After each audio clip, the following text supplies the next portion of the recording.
Bismillahirrahmanirrahim. Alhamdulillahi rabbil alamin. Wassalatu wassalamu ala rasulillahi wa ala alihi thahirina ajma'in. Amma ba'du ayuhan nas, ittaqullaha mastata'tum wasma'u wa abti'u la'allakum turhamun. Para muslimin rahimakumullah, mari kita lanjutkan kajian tafsir surah Al-Isra. Surat Al-Isra adalah surat nomor 17 di dalam Al-Quran, dan yang sekarang akan kita pelajari insyaallah adalah ayat yang ke-34 ya. 36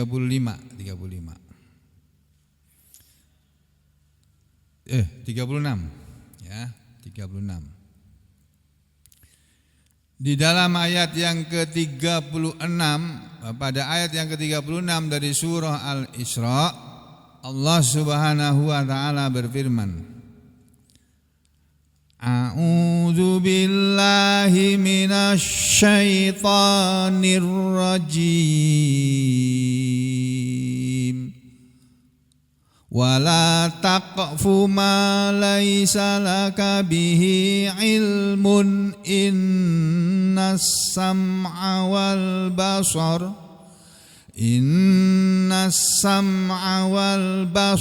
wal fuada kullu ulaika kana anhu mas'ula. Wala taqfu, dan janganlah kalian mengikuti. Taqfu asal katanya itu dari kata waqafa. Waqafa itu berhenti. Janganlah engkau berhenti. Maksudnya di sini adalah janganlah mengikuti. Wala taqfu, dan janganlah kamu mengikuti. Ini pakai dhamir mukhatab mutakallim ya, kamu, bukan kalian lagi. Kalau yang kemarin-kemarin kan semua kalian ini. Kita lihat dari ayat berapa ya, perintah dan larangan dalam Al-Quran yang ada dalam surat Al-Isra. Saudara perhatikan di semuanya ini. Surat Al-Isra ini yang sedang kita pelajari ini berisi hal-hal yang penting untuk segera diketahui, makanya disampaikan lebih dulu walaupun urutannya belum sampai ya. Urutannya ya kita baru sampai surat Al-An'am itu kalau dari depan.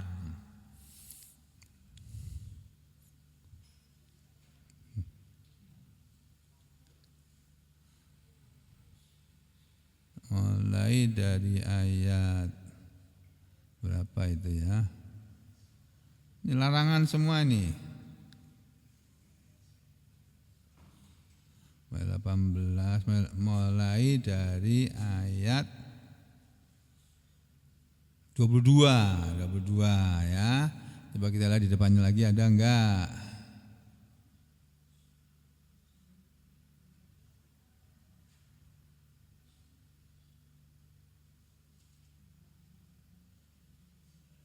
Ya, mulai dari ayat 22 Pak, Bu.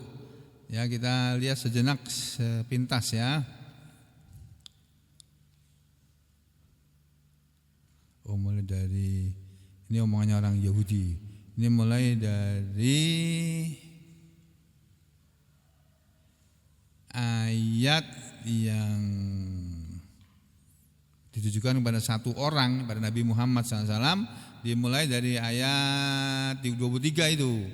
Wa qadha rabbuka alla ta'budu illa iyyahu wa bil walidaini ihsana imma yablughanna indakal kibara ahaduhuma aw kilahuma fala taqul lahumā uffin wa la tanharhumā wa qul lahumā qawlan karīmā. Dan telah menetapkan Tuhanmu wahai Muhammad bahwasanya janganlah kalian menyembah illa iyyahu kecuali hanya kepada Dia Allah. Wabil walidaini ihsana dan kepada kedua orang tua berbuat ihsanlah kalian. Imma yablughanna indakal kibara ahaduhuma aw kilahuma, apabila ada bersama kalian mencapai sampai umur mereka di hadapan kamu masa tuanya dari salah satu kedua orang tua kamu atau kedua-duanya, fala taqul lahumā uffin wa la tanharhumā, maka janganlah kamu mengucapkan kepada keduanya kata-kata hus gitu dan sebagainya. Dan janganlah kamu membentak kedua orang tuamu, wa qul lahumā qawlan karīmā, dan berkatalah kamu kepada kedua orang tuamu dengan perkataan yang baik. Dan terusnya ini ayat 24 juga ditujukan kepada Nabi Muhammad SAW, tapi yang dimaksud kepada seluruh umatnya. Termasuk ayat 26 juga begitu. Lalu ayat 27 kemudian masuk ke ayat 28. Ini selingan. Kemudian ayat 29 ditujukan pada pribadi satu orang kepada kamu. Wala taj'al yadaka maghlulatan ila unukik, dan janganlah engkau meletakkan tanganmu, menjadikan tanganmu maghlulatan ila unukik, dalam keadaan terbelenggu ke tengkukmu. Wala tabsubaha kullal basti, dan janganlah engkau menghamparkannya dengan setiap penghamparan. Fataqauda maluman mahsura, maka kamu nanti akan menjadi tercela, akan menjadi menyesal. Ya, jadi dilarang pelit ini, dilarang medit ya. Lalu Allah berfirman di ayat berikutnya, ayat yang ke-31. Wala taqtulu auladakum khasyata imlaq. Ini sudah pernah diterangkan kemarin ya. Dan janganlah kalian membunuh anak-anak kalian karena takut miskin. Nahnu narzuquhum, kamilah Allah yang memberi rezeki mereka anak-anak kalian, wa iyyakum, dan juga kepada kalian. Jadi rezeki orang tua yang ngasih Allah, rezeki anak yang ngasih juga Allah. Melewati orang tuanya. Tuh. Inna qatlahum kana khita'an kabira, sesungguhnya membunuh mereka anak-anak kalian itu adalah dosa yang besar. Lalu pada ayat berikutnya juga ditujukan kepada kelompok muslimin, kelompok orang-orang beriman. Wala taqrabuz zina, dan janganlah kalian melakukan zina. Innahu kana fahisyatan wa sa'a sabila, sesungguhnya perbuatan zina itu adalah perbuatan dosa yang keji dan seburuk-buruk cara, seburuk-buruk jalan melepaskan syahwat itu. Wala taqtulun, berikutnya juga kepada orang banyak ini. Wala taqtulun nafsal lati harramallahu illa bil haqq, dan janganlah kalian membunuh seseorang yang Allah haramkan untuk membunuhnya kecuali dengan alasan yang benar. Alasan yang benar adalah melaksanakan hukuman mati atau melaksanakan hukum kisos. Wa man qutila madluman faqad ja'alna liwalihi sultana, dan seterusnya, ini gandengannya saja. Berikutnya ayat yang ke-34.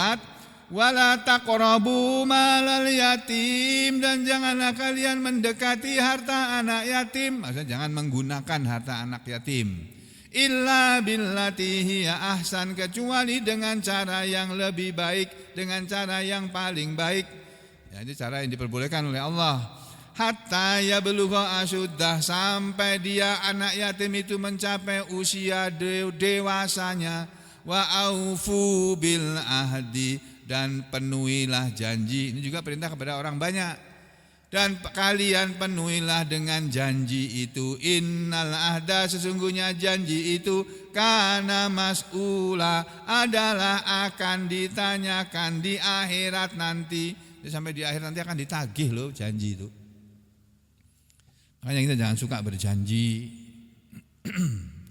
Berikutnya ayat yang 35 juga ditujukan kepada orang banyak ini.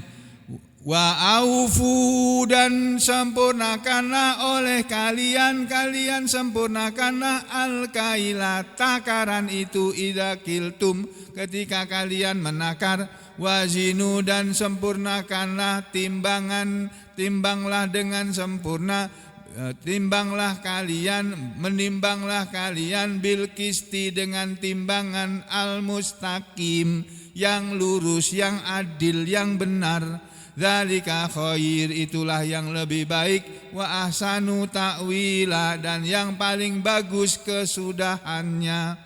Nah, setelah ditujukan kepada sebanyak orang, jadi dari larangan-larangan yang dimulai dari ayat 22 sampai ayat ini, itu ada larangan-larangan Allah yang kadang-kadang Allah berbicara dengan kata-kata kamu, janganlah kamu begini. Kadang-kadang Allah berkata janganlah kalian. Itu ada maksudnya itu. Nanti kita lihat dalam kitab tafsir ya. Jadi kata Allah pada ayat berikutnya, ayat 36 ini, wala taqfu, dan janganlah engkau mengikuti, kata-kata takfu, engkau mengikuti, malaisa, apa yang tidak ada, laka bagimu, bihi, dengannya, dengan ma ini tadi, bihi maknanya bima. Janganlah kamu mengikuti apa-apa yang tidak ada bagimu dengan apa-apa itu tadi, ilmu. Janganlah kamu mengikuti sesuatu yang kamu tidak punya ilmunya, gitu loh. Ini di Kementerian Agama RI menerjemahkannya begini, ayat yang ke-36 ini. Nih, wala taqfu ma laisa laka bihi ilm, dan janganlah kamu mengikuti sesuatu, diartikan sesuatu yang tidak kamu ketahui. Itu wala taqfu, dan janganlah kamu mengikuti itu ya, ma laisa laka bihi ilm, ma laisa laka bihi ilmun, sesuatu yang kamu tidak ketahui, sesuatu yang tidak kamu ketahui. Jadi kita ini dilarang mengikuti sesuatu yang tidak kita ketahui, Pak. Kalau kita tidak tahu jangan ikut-ikut, gitu. Masya Allah, ini ayat ini jelas banget ini, nggak usah pakai tafsir, sudah jelas. Kalau kita mengikuti yang kita ikuti sesuatu yang kita sudah tahu ilmunya. Makan ya, kita sudah tahu gunanya makan nasi, caranya makan nasi. Ada juga bahayanya makan nasi, juga ada. Nasi itu ada manfaatnya, juga ada bahayanya, ada madorotnya. Minuman juga begitu, ada yang bermanfaat, ada yang berbahaya, ada yang madorot. Kita setiap hari makan minum, kita tahu makan minum itu berguna, bermanfaat, maka kita laksanakan makan minum. Allah ajari apa yang harus dimakan, apa yang boleh dimakan, apa yang tidak boleh dimakan. Allah ngajari kita juga. Nabi Muhammad SAW melengkapinya lagi. Dalam Al-Quran enggak ada aturan cara makannya, tapi dalam hadis ada. Kamu kalau makan pakai tangan kanan, jangan pakai tangan kiri. Kecuali kamu enggak punya tangan kanan, boleh kamu pakai tangan kiri. Atau tangan kananmu lumpuh, kena stroke, ya pakai tangan kiri enggak apa-apa. Itu ya. Jadi ayat ini terjemahannya begini, dan janganlah kamu mengikuti sesuatu yang tidak kamu ketahui. Nih bunyi aslinya, wala taqfu ma laisa laka bihi ilm, dan janganlah kamu mengikuti sesuatu apa saja yang tidak ada bagimu. Maksudnya kamu tidak mempunyai bihi dengannya, dengan sesuatu apa saja, tidak mempunyai ilmu, sesuatu ilmu. Jadi kalau kamu tidak tahu ilmunya, Kamu nggak usah ikut-ikutan, gitu loh Pak. Ya. Inna sam'a, sesungguhnya pendengaran itu, wal basara dan penglihatan itu, wal fuada dan hati atau pikiran, kullu setiap-tiap masing-masing atau semuanya, ulaika itu semuanya itu, kana adalah anhu darinya, mas'ula pasti akan ditanyakan. Ini terjemahan Kementerian Agama tadi dilanjutkan ini. Karena pendengaran, penglihatan dan hati nurani, semua itu akan diminta pertanggungjawabannya. Jadi pendengaran kita ini akan dimintai pertanggungjawab nanti Pak. Kita punya telinga ini, kamu pakai untuk apa telingamu itu? Tiap hari kamu pakai untuk apa? Pernah kamu pakai untuk mendengarkan ayat-ayat Allah? Pernah enggak? Pernah kamu pakai matamu, penglihatanmu untuk membaca ayat Allah atau enggak? Pernah enggak hatimu, hati nuranimu kamu gunakan untuk memahami ayat Allah atau enggak? Nanti akan ditanyakan itu Pak di akhirat, Bu, Pak dan Bu dan saudara sekalian. Semua itu akan diminta pertanggungjawabannya. Itu terjemah Kementerian Agama. Nah, sekarang kita lihat tafsirnya. Nah, kita lihat ini. Wala takfu ma laisa laka bihi ilm, dan janganlah kamu mengikuti apa yang tidak ada bagimu dengannya ilmu. Qala Qatadah, berkata ahli tafsir Qatadah dari kalangan tabi'in, muridnya Ibnu Mas'ud. La, maksud ayat ini, la takul, janganlah engkau mengatakan, janganlah engkau mengucapkan atau mengatakan, ra'aitu, aku melihat, walam tarohu, padahal kamu tidak melihatnya. Wasami'tu, dan aku mendengar, walam tasma'hu, padahal kamu tidak mendengarnya. Walimtu, dan aku tahu, walam ta'lamhu, padahal kamu tidak mengetahuinya. Jadi yang dimaksud dengan wala taqfu ma laisa laka bihi ilm, dan janganlah kamu mengikuti sesuatu yang kamu tidak tahu ilmunya, kamu tidak tahu kebenarannya. Itu maksudnya kata ahli tafsir Qatadah ini. Dan ini dari gurunya dia menerangkan ini dari Ibnu Mas'ud. Abdullah bin Mas'ud sahabat Nabi, ahli Quran, ahli tafsirnya sahabat Nabi yang mendengar penjelasan ayat-ayat Quran dari Nabi langsung. Gitu loh. Ya, jadi maksud ayat ini yang dimaksud dengan jangan mengikuti sesuatu yang tidak ada ilmunya adalah kamu jangan pernah mengatakan aku melihat padahal enggak ngelihat. Aku mendengar padahal enggak mendengar. Aku tahu padahal enggak tahu. Makanya saudara, ini nanti berlakunya dalam tafsir di berikutnya nanti ya, kita teruskan dulu. Ini tafsir Qatadah.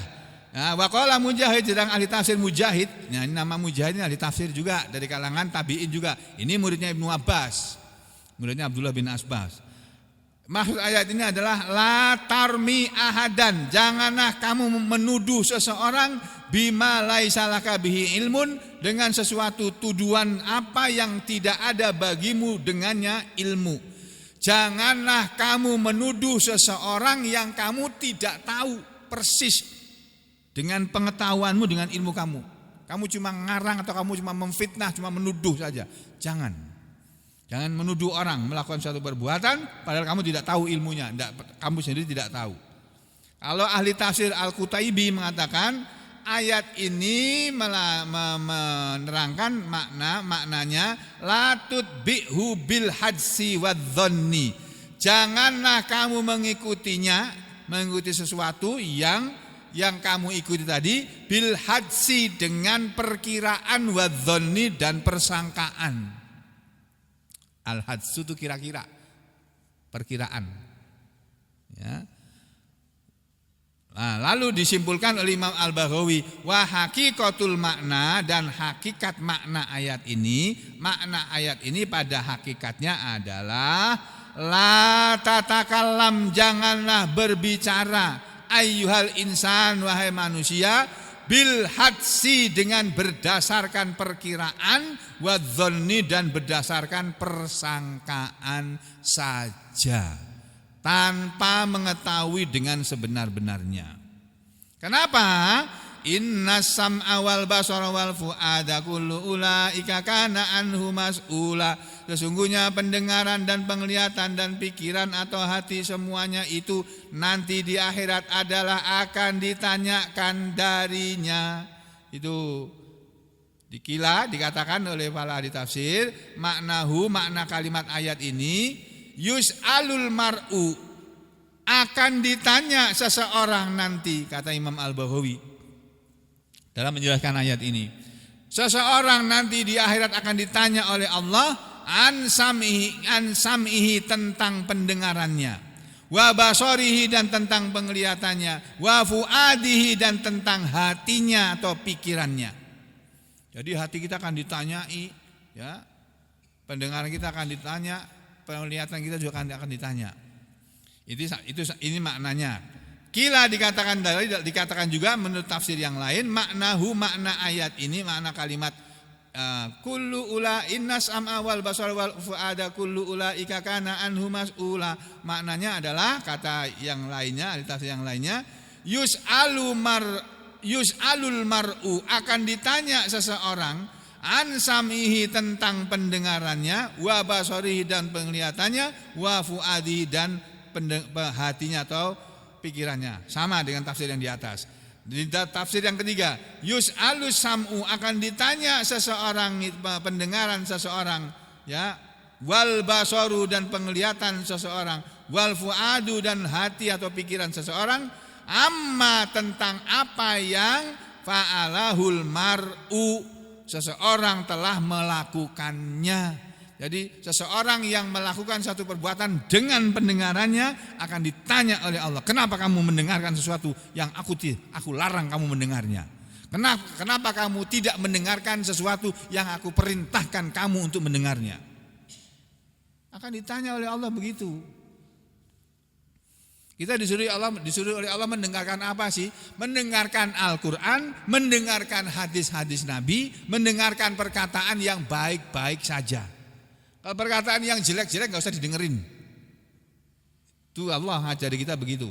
Islam ngajari kita begitu. Kalau kita pakai telinga kita untuk mendengarkan yang tidak baik, nanti akan ada urusan di akhirat. Makanya kalau saudara mendengar teman-temannya ngomong-ngomongin orang, udah berhenti. Gak mau diingatkan, tinggal pergi. Gitu. Yang bagus itu begitu. Ya, lalu Imam Al-Ghazali menerangkan tentang kata-kata kullu ulaika. Kullu ulaika, semua itu, maksudnya kullu hadhil jawarih, semua anggota tubuh ini, anggota badan wal a'dha'i dan anggota tubuh ini akan ditanyai oleh Allah. Ya. Terus disampaikan sebuah hadis dari Sakal bin Humaid, sahabat Nabi. Orang yang bernama Sakal bin Humaid, kurang terkenal orangnya karena dia punya hadisnya cuma sedikit. Qala, sahabat ini berkata, Ataitun Nabiyya, aku pernah mendatangi Nabi sallallahu alaihi wasallam. Fakultu, lalu aku berkata, ya Nabi Allah, wahai Nabi Allah. Tuh, ini seorang sahabat Nabi pernah datang pada Nabi, lalu ngomong begini, wahai Nabi Allah, alimni, ajarilah aku ta'wizan, doa perlindungan. Ajarilah aku amalan doa perlindungan, doa tentang cara berlindung yang ata'awwadhu bih, aku akan berlindung dengan doa itu. Fa'akhadha biyadi, lalu Nabi pun memegang tanganku. Nabi itu sayang sama umatnya, apalagi yang mau cari ilmu. Nabi senang kalau seorang mau cari ilmu, cari tahu agama. Nabi sayang sama orang kayak begitu itu. Dipegang tangan si sahabat tadi. Tsumma qol, kemudian Nabi mengatakan, kemudian Nabi berkata, Qul, ucapkanlah, ya. Kalau kamu kepengen doa yang kamu minta tadi, ucapkanlah doa begini, Allahumma inni a'udzubika, Allahumma ya Allah, ini sesungguhnya aku berlindung bika kepadamu ya Allah, min syarri, dari kejelekan atau keburukan sam'i, pendengaranku, wa syarri basori, dan dari keburukan atau kejelekan penglihatanku, wa syarri lisani, dan kejelekan atau keburukan lisanku, mulutku, wa syarri qalbi, dan dari keburukan hatiku, wa syarri maniyi, dan dari keburukan air maniku. Jangan sampai air maniku ini diletakkan di tempat yang tidak halal ya Allah. Itu. Jangan sampai pendengaranku mendengarkan yang buruk-buruk, yang jelek-jelek ya Allah. Jangan sampai penglihatanku melihat yang jelek-jelek ya Allah. Gitu maksud doa ini. Jangan sampai mulutku mengucapkan yang jelek-jelek ya Allah. Ini doa yang diajarkan Nabi oleh Nabi kepada sahabatnya. Allahumma inni a'udzubika min syarri sam'i, wa syarri basori, wa syarri lisani, wa syarri qalbi, wa syarri mani. Ini. Qala, berkatalah si sahabat yang meriwayatkannya tadi, fa hafidtuha, maka aku pun menghafalkan doa ini. Qala, berkata Sa'ad yang salah satu perawi hadis ini, al-manni, yang dimaksud dalam doa ini Nabi menyebut kata-kata al-manni. Manni itu maksudnya ma'uhu, air maninya, gitu loh. Aku berlindung dari air maniku yang buruk ya Allah, dari keburukan air maniku. Ini doa yang diajarkan oleh Nabi kepada sahabat yang minta. Nah, ini tafsir Al-Baghawi. Sekarang kita lihat tafsir Ibnu Katsir. Hampir mirip saja. Kita perhatikan sebentar ya. Wala taqfu ma laisa laka bihi ilmun innas sam'al wal basara wal fuada, dan janganlah kamu mengikuti apa yang kamu tidak punya ilmunya. Sesungguhnya pendengaran dan penglihatan dan pikiran itu semuanya kana anhu mas'ula, adalah akan ditanyakan di akhirat nanti. Ani Ibnu Abbas, penjelasan atas dari Ibnu Abbas, yaqulu, Allah berfirman dalam ayat ini, yang maksudnya la takul, janganlah kamu mengatakan sesuatu yang kamu tidak tahu. Jadi kalau kita mengatakan, yang kita katakan itu benar-benar yang kita ketahui. Itu. Nah, makanya dalam tafsir yang lain, termasuk tafsirnya Al-Aufi dan tafsir Al-Qutaibi tadi, la tarmi ahadan bima laysa laka bihil ilm. Janganlah kamu menuduh seseorang dengan sesuatu yang kamu tidak tahu ilmunya. Kamu menuduh orang yang kamu tidak tahu bahwa orang itu berbuat sesuatu. Itu. Wa qala Muhammad bin Al-Hanafiyah, ahli tafsir Muhammad bin Al-Hanafiyah mengatakan, yakni termasuk kalimat wala taqfu ma laisa laka bi ilmun, janganlah kamu mengikuti sesuatu yang kamu tidak tahu ilmunya. Termasuk di sini adalah syahadataz zur, persaksian palsu, persaksian bohong di pengadilan. Ya, saudara, saya pernah jadi saksi di pengadilan negeri Sampit sini. Gara-gara ada seorang pasien, dia membunuh orang. Dia itu pasienku. Nah, ini orang gangguan jiwa. Pak Hakim nanya sama saya. Tapi sebelum saya ditanya, saya disumpah dulu oleh Pak Hakim.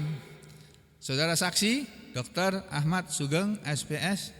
Saudara bersedia disumpah menurut agama kepercayaan sebelum bersaksi di pengadilan ini? Bersedia Pak Hakim? Bersedia Pak Hakim? Waktu saya bilangnya Pak Hakim, enggak yang mulia, saya bilang Pak Hakim. Ya, terus ya sudah, silakan. Yang juru sumpahnya menyumpah. Apa sumpahnya? Saya bersaksi bahwasanya demi Allah, saya bersaksi bahwa saya akan mengatakan dengan sebenar-benarnya apa yang saya lihat dan apa yang saya dengar dan apa yang saya ketahui. Cocok itu sumpah itu dengan ayat Quran ini, Pak. Setiap sumpah yang diambil oleh para hakim di pengadilan kepada setiap saksi itu cocok dengan ayat Al-Quran itu, bagus itu. Jadi seorang saksi itu yang benar, dia hanya mengatakan di pengadilan sesuai dengan apa yang dia lihat dengan mata kepalanya, dia dengar dengan telinganya, dan dia ketahui dengan ilmunya, dengan hati nuraninya atau dengan pikirannya. Oh, saya ditanya tentang ilmu kesehatan kedokteran jiwa, aku ditanya aku. Ya aku jelaskan apa adanya. Nah, sudah, terima kasih Pak Dokter, terima kasih Pak ya atas penjelasannya. Sudah, saya keluar. Dalam hatiku, amit-amit aku nggak akan mau datang lagi jadi saksi di pengadilan. Nggak enak jadi saksi di pengadilan itu. Makanya saudara-saudara jangan melanggar hukum ya, jangan melanggar hukum, jangan melanggar aturan lalu lintas juga supaya nggak ditilang gitu loh. Ya, jangan melanggar hukum supaya nggak dipanggil di pengadilan jadi saksi, nggak enak tuh berhubungan dengan pengadilan tuh nggak enak. Ya, jangan melanggar hukum supaya hukum Allah maupun hukum yang berlaku di negara ini jangan dilanggar. Dah, kalau mau kepengin selamat gitu. Nah, jadi saudara sekalian, termasuk jadi saksi di pengadilan ini loh, saksi bohong itu termasuk. Makanya ahli tafsir Qatadah mengatakan ayat ini maksudnya la takul, janganlah engkau mengatakan ra'aitu, aku melihat, walam taro, padahal kamu tidak melihat. Wasami itu, dan janganlah kamu mengatakan aku mendengar, walam tusmi, padahal kamu tidak mendengar. Walim tu, dan jangan kamu mengatakan aku tahu, walam ta'lam, padahal kamu tidak mengetahui. Jangan. Fa innallaha, karena sungguhnya Allah sa'iluka, Allah akan menanyai kamu nanti andalika, dari itu kullihi, semuanya. Jadi semuanya akan ditanya Pak di akhirat nanti. Pendengaran kita akan ditanya. Tuh. Makanya dikatakan di sini wa madmunu madzakaruhu, dan apa yang terkandung dalam ayat ini sebagaimana apa yang mereka para ahli tafsir tadi menyebutkannya, annallaha ta'ala, bahwa ayat ini berisi keterangan bahwasanya Allah Ta'ala naha, melarang anil qauli, dari berbicara bila ilmin, dengan tanpa ilmu, bal bahkan bidzonni, dengan persangkaan pun tidak boleh, alladzi huwa tawahhumu wal khiyal, yang persangkaan itu bisa berupa waham, bisa berupa hayalan.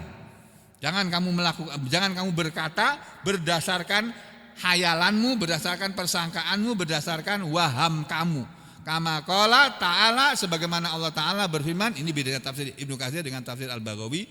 Beliau menggandengkan, menjelaskan ayat dengan surat Al-Hujurat. Wa qala kama qala ta'ala ijtanibu katsiran minadh-dhon, jauhilah kebanyakan dari persangkaan itu. Inna ba'dadh-dhonni ism, sesungguhnya sebagian dari persangkaan itu adalah dosa. Berprasangka saja tidak boleh, karena sebagian dari prasangka itu adalah dosa. Yang dimaksud dengan prasangka yang berdosa adalah suudzon. Kalau husnudzon, bersangka baik, itu enggak apa-apa, boleh. Ya, jadi berprasangka buruk itu dilarang. Jadi ayat ini sesuai dengan surat Al-Hujurat ayat 12. Dalam hadis juga ada wa iyyakum wadzanna, hati-hati kalian dengan prasangka. Fa inna dzanna, karena prasangka itu akdzabul hadis, adalah seburuk-buruk, sedusta-dustanya omongan. Jadi omongan yang paling bohong adalah omongan yang berprasangka, yang berdasarkan prasangka, berdasarkan persangkaan. Enggak boleh kita bicara berdasarkan persangkaan, enggak boleh. Harus berdasarkan pengetahuan, berdasarkan ilmu. Jadi kalau saudara nggak tahu jangan ngomong, ya, jangan ngomong sudah, jangan berkomentar. Karena apa? Itu dosa itu. Ini hadis yang pertama. Ada lagi dosa yang ada lagi hadis yang lain, tapi hadisnya panjang ini, masih ada panjang di belakangnya. Jadi saudara sekalian, ini kesimpulannya sementara sebelum diakhiri, ya. Mari kita belajar menjadi orang yang menggunakan mulut kita ini dengan benar. Jangan berbicara kecuali kita benar-benar tahu. Telinga kita juga begitu. Jangan kita pakai untuk mendengarkan sesuatu yang tidak baik, tapi gunakanlah untuk mendengarkan yang baik-baik. Mata kita, mari kita belajar menggunakan mata kita untuk melihat yang baik-baik saja. Jangan melihat yang buruk-buruk, yang jelek-jelek. Hati kita, pikiran kita gunakan untuk memikirkan, memahami sesuatu yang baik-baik saja. Jangan memikirkan, memahami sesuatu yang tidak baik. Itu kesimpulan sementara. Aku lu qouli hada, astaghfirullah li wa lakum. Allahumma taqabbal minna innaka antas samiul alim wa tub alaina innaka antat tawwabur rahim. Wa sallallahu ala Muhammadin wa ala ali Muhammad walhamdulillahi rabbil alamin.